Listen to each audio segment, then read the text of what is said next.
આ ડિજિટલ યુગમાં તમારે ક્યાંય દુશ્મન ગોતવાની જરૂર નથી, પરંતુ અત્યારે લોકોની સામે કોઈ દુશ્મન બનીને બેઠો હોય તો છે પોતાનું મગજ જ છે. લોકો પોતાના મગજથી છે, પોતાના મગજના જેટલા પણ કામમાં વિરોધો સતાવે છે એનાથી લડી નથી શકતા. સિકંદરની આપણે વાત કરીએ તો આશરે 15,000 કિલોમીટર જેટલો વિસ્તાર છે પોતાના બાપનો કરીને બેઠો હતો. 15,000 કિલોમીટર જેટલો વિસ્તારમાં છે એ વ્યક્તિત્વએ પોતાનું રાજા જેવું કેન્દ્ર છે સ્થાપિત કરી દીધું. છતાં એ વ્યક્તિ પોતાના જીવનમાં ક્યારે પણ શાંતિને પામ્યો નહોતો. હંમેશાને માટે કંઈક વધુ મેળવવું છે, કંઈક વધુ મેળવવું છે, કંઈક વધુ મેળવવું છે, આનાથી પણ બેટર હોઈ શકે, પૂરી પૃથ્વી છે મારે એમાં કબજો જમાવો છે, આ માનસિકતાની સાથે છે એ પોતાનું પૂરું જીવન છે એને બરબાદ કરી દીધું છે. અત્યારે આપણે સિકંદરની વાત કરીએ તો આપણે તેને એક મહાન સિકંદર કહેતા હતા, પરંતુ મહાન સિકંદર કહેવાવાળા જેટલા પણ લોકો હતા જે હકીકતમાં જાણકાર હતા એને ખબર હતી કે આ વ્યક્તિ અંદરથી કેટલો પીડાદાયક છે.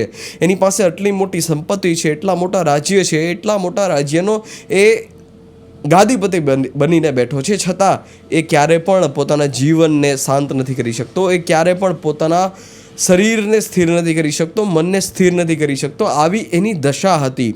પરંતુ આના અનેક ઉપાયો છે આપણા ગ્રંથોમાં, આના અનેક ઉપાય આપણા શાસ્ત્રમાં છે, પાઠવ્યા છે. રાજા ક્યારેય પણ બહારની દુનિયાની જેટલી પણ નાની નાની વસ્તુ છે ને નાની નાની વસ્તુ સાથે લડતો નથી.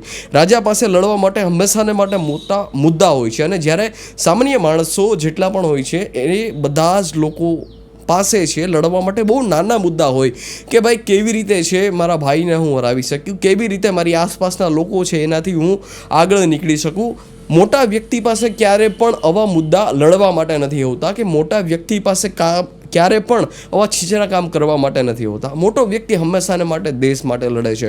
મોટો વ્યક્તિ હંમેશાને માટે જ્ઞાન માટે લડે છે. મોટો વ્યક્તિ હંમેશાને માટે પોતાની જે સત્તા છે ને પોતાની સત્તાથી કેવી રીતે આગળ વધવું, પોતાની જે લિમિટેશન છે એ લિમિટેશનથી કેવી રીતે આગળ વધવું, હંમેશાને માટે એની સ્વયં પ્રત્યેની લડાઈ હોય છે કે ભાઈ હું આજે કામ કરવા બેસું તો શા માટે 1,000 મને વિરોધ થાય છે, તો એ 1,000 વિરોધ શા માટે થાય છે ને 1,000 વિરોધ કેના લીધે છે, અને આજે 1,000 વિરોધ થાય છે ને એને હું કેવી રીતે શાંત કરી શકું છું. મોટો વ્યક્તિ ક્યારે પણ બહારની દુનિયા સાથે લડતો નથી. એને ખબર હોય છે કે બહારની દુનિયામાં હું કશી જ વસ્તુ હાસિલ કરી લઈશ, છતાં મારું મગજ છે શાંત બેહવાનું નથી. એ સ્પષ્ટપણે જાણે છે. એટલા જ માટે સિકંદરે ભારતના સાધુ પાસે સુકામે નમન કર્યું છે. સુકામે નમી ગયો છે સિકંદર ભારતના સાધુ પાસે, કેમ કે ભારતના સાધુ પાસે કળા છે કે મનને કેવી રીતે શાંત કરવું. એની પાસે અભ્યાસ છે. તમે જો સ્પષ્ટતાથી સાંભળી શકો મારા શબ્દને, તમે સ્પષ્ટતાથી સમજી શકો મારી વાતને, તો તમને સ્પષ્ટ રૂપે અને એકદમ શાંત મગજ સાથે એ વાતનો ખ્યાલ આવશે કે જીવનમાં છે મનને શાંત કરવું એ જ સૌથી મોટી કળા છે. બાકી દુનિયામાં કોઈ મોટી કળા નથી. બધી જ વસ્તુ તમે દુનિયામાં હાસિલ કરી શકો, પરંતુ આ ખોપડી છે જે હંમેશાને માટે ચાલતી જ રહે છે એને તમે કેવી રીતે શાંત કરી શકો. અર્જુન સ્વયં કહે છે, કૃષ્ણએ ઘણી બધી વાત કહેલી છે, છતાં 6ઠા અધ્યાયમાં અર્જુન ફરી એક વખત એને રિપીટેટિવ વાત કહે છે, એને રિપીટેટિવ વાત કહે છે, એને એ ફરી મુદ્દા છે કૃષ્ણ સામે રાખે છે કે હું યુદ્ધ કરવાનો જ નથી, મારું મન છે શાંત રહી જ નથી શકતું. ત્યારે કૃષ્ણ શું કહે છે?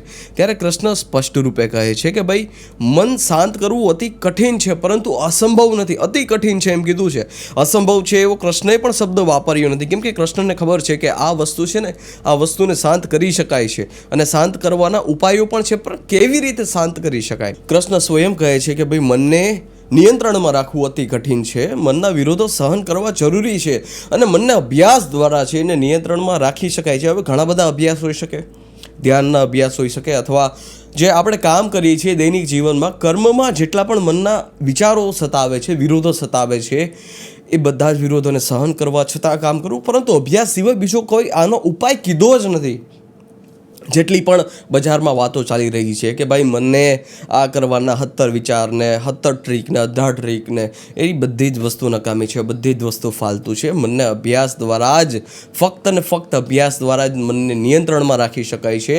સહન કરવાનું અને બસ યુદ્ધ કરવાનું, કૃષ્ણના રસ્તે ચાલવું હોય. કૃષ્ણની વાત જો આપણે ખુદને છે કૃષ્ણની જાત કરતાં પણ મોટી વાત સમજતા હોય, પોતાના વ્યક્તિત્વને કૃષ્ણ કરતાં પણ મોટું સમજતા હોય, તો પછી તમારા જીવનમાં મજા આવે એમ કરો, મજા આવે એની આટા મારો, અને મજા આવે એવી પ્રવૃત્તિ જીવનમાં કરો, કંઈ ફરક પડવાનો નથી. પરંતુ જો કૃષ્ણને તમે બાપ માનતા હોય તો સ્પષ્ટ રૂપે એને કીધું છે કે ભાઈ તમે કર્મ કરો, તમે કામ કરો, બસ બીજી ઉપાધિ કરો મને ભાઈ.